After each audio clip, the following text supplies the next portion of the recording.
भजन जी, क्या गांधी का नाम मिटाने या किसी योजना के हटाने से भारत विकसित हो जाएगा 2047 में? एक सवाल विपक्ष ये पूछ रहा है। दूसरा अहम बात ये कि ग्रामीण भारत से बेरोजगारी खत्म करने के लिए या उसे कम करने के लिए इस योजना को लाया गया था, जो कि अपने जमाने में जब यूपीए सरकार लेकर आई थी तो गेम चेंजर बनी थी। उसका इंपैक्ट 2009 के नतीजे पर भी दिखा था। एक इसका असर यह है। तीसरी बात जिस पर आप रखें पॉलिटिकल इसका एनालिसिस के साथ साथ, एक तरफ 80 करोड़ लोगों को मुफ्त राशन देना सरकार अपनी उपलब्धि में शामिल करती है, दूसरी तरफ 12 करोड़ से ज्यादा सक्रिय कामगार रजिस्टर्ड हैं।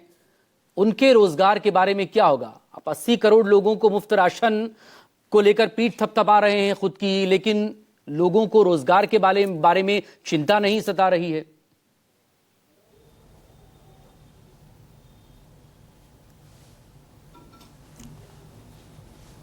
देखिए मकसूद, ये महात्मा गांधी के नाम हटाए जाने को लेकर हम चर्चा पहले भी इसी कार्यक्रम में कर चुके हैं। महात्मा गांधी का नाम हटा देने से, उनकी योजनाओं में से, उनके पाठ्यक्रम में उनके हत्या के अंश को हटा देने से महात्मा गांधी के कद में कोई परिवर्तन होने वाला नहीं है।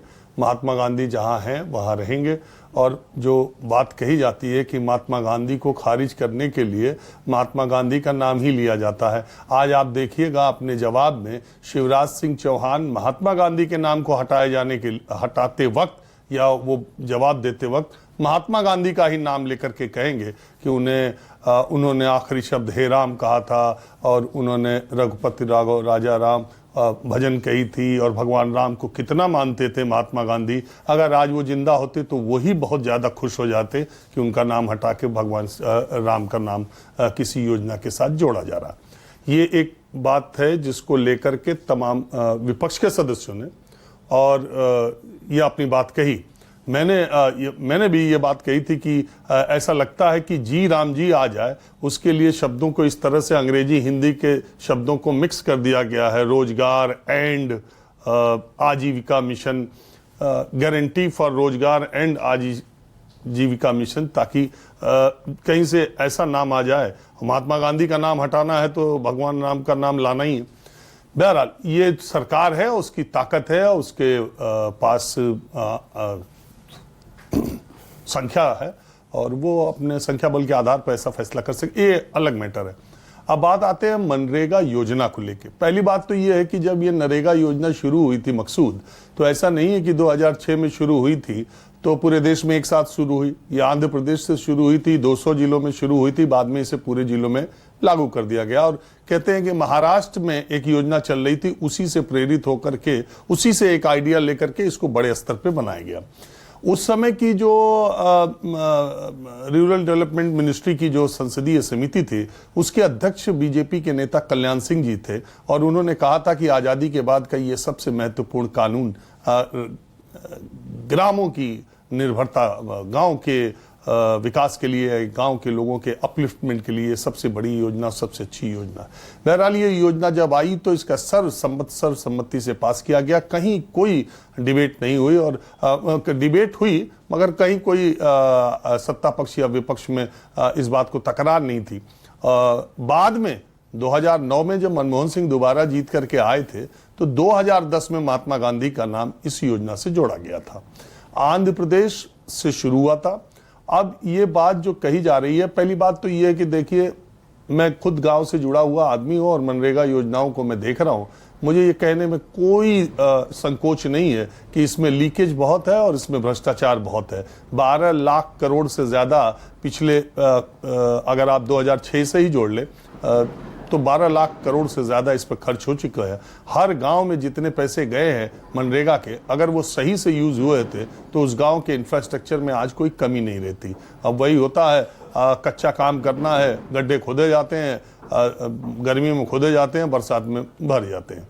तो ऐसे ही ये पूरे 20 वर्षों से चल रहा था। इसके लीकेज को रोकने के लिए कोई भी योजना समय काल परिस्थितियों के हिसाब से उसमें परिवर्तन करना किसी भी सरकार के लिए जरूरी रहता है। सरकार ने ये पाया कि 12 करोड़ लोग रजिस्टर्ड है और जो ग्रामीण बेरोजगारी की दर इस योजना के लागू होने से पहले 25% थी, वो कम होकर अब 5% के आसपास है। तो इसको अब नए ढर्रे पर और नए तरीके से करने की आवश्यकता है। और ये बात सही है कि कच्चा मकान, वही गड्ढा ढुल्ला तालाब बनाना, वही बार बार बांध बनाना, वही बार बार भर जाना, वही कागज पे कर देना, इसके लीकेज को रोकने के लिए ऐसा नहीं है, प्रयास किए गए, लेकिन अभी तक वो बहुत कारगर साबित नहीं हुए। सरकार ने ऐसी कोशिश की। दूसरी बात, मनरेगा को 100% केंद्र सरकार की फंडिंग की वजह से भी ये था कि राज्यों के ऊपर दबाव नहीं है और सारी इसकी मॉनिटरिंग और सारी चीजें ज्यादातर राज्य सरकार की मशीनरी के हाथ में है। जब तक राज्य सरकार का पैसा इसमें खर्च नहीं होगा तब तक शायद वो गंभीरता इस योजना को लागू करने के लिए जमीनी स्तर पर ना हो। मुझे लगता है कि ये उसकी जिम्मेदारी को तय करने के लिए भी राज्यों का इसमें प्रतिशत बढ़ाया गया होगा। जो चीजें लाई गई हैं और जो सोच करके लाई गई हैं उस पर भी चर्चा करना जरूरी है। अब बात आती है, कई राज्य ऐसे हैं, अभी पश्चिम बंगाल में चुनाव हो रहे हैं और आपने देखा होगा कि पश्चिम बंगाल के सांसदों ने कई बार प्रदर्शन किया है कि मनरेगा का 52,000 करोड़ रुपए मोदी सरकार ने उनका रिलीज नहीं किया है। आप जबकि केंद्र सरकार को पूरी फंडिंग करनी थी और पश्चिम बंगाल इस बात की शिकायत कर रहा है। आंध्र प्रदेश अगर टीडीपी की देख लें तो वो राज्य का सहयोगी दल है और उनके सांसद कल उन्होंने पार्लियामेंट में क्या बात कही आपने सुनी होगी। उन्होंने सीधे सीधे कहा कि 2014 में जो बाइफर्केशन हुआ आंध्र प्रदेश और तेलंगाना का, उसमें जो वो इस तरह से हुआ कि आंध्र प्रदेश की आर्थिक स्थिति पर उससे बहुत फर्क पड़ा है। और अगर मनरेगा जैसी योजना जो आंध्र प्रदेश से ही शुरू हुई है, अगर 40% राज्यों को देना पड़े तो ये बहुत बड़ा भार होगा और ये बहुत बड़ी दिक्कत पेश आएगी। और देखिए, मनरेगा ने ग्रामीण स्तर पर लोगों को बेरोजगारी या पैसे के स्तर पर पैसा तो गया है उनके पास और वो अपलिफ्टमेंट हुआ है। ठीक है, भ्रष्टाचार भी हुआ है इसमें खूब जम करके, इसमें भी कोई दो राय नहीं। तो कुल मिला जुला के बात यह है कि आज मंत्री जी जवाब देंगे और उसमें क्या क्या बातें और जोड़ी जाती हैं नाम को लेकर या इसको समिति के पास भेजा जाता है, क्या होता है, लेकिन सरकार की मंशा उसके लीकेज को रोकने के लिए भी है और राज्य सरकार केंद्र से आए फंड को ऐसे ही नीचे जाए और उसकी मॉनिटरिंग या उसका सुपरविजन या जितना क्लोजली वॉच करना चाहिए नहीं है। शायद उसके लिए उसकी जिम्मेदारियों के लिए उसके 40% का दिया है। और दूसरे एक बहुत माफ कीजिए, बहुत बड़ी राशि ये कही जाती है, वो 1 लाख करोड़ से ऊपर हो चुकी है वो राशि। और योजना, ये जो मनरेगा योजना है, इन निश्चित तौर पर ग्रामीण सशक्तिकरण के लिए महात्मा गांधी का नाम जोड़ा गया था। जब 2010-9 में मनमोहन सिंह आए थे तो महात्मा गांधी का नाम जोड़े जाने के पीछे तर्क यही दिया गया था कि ग्रामीण भारत को सशक्त करने की फिलॉसफी, दर्शन महात्मा गांधी का था, इसलिए उनका नाम जोड़ा गया था।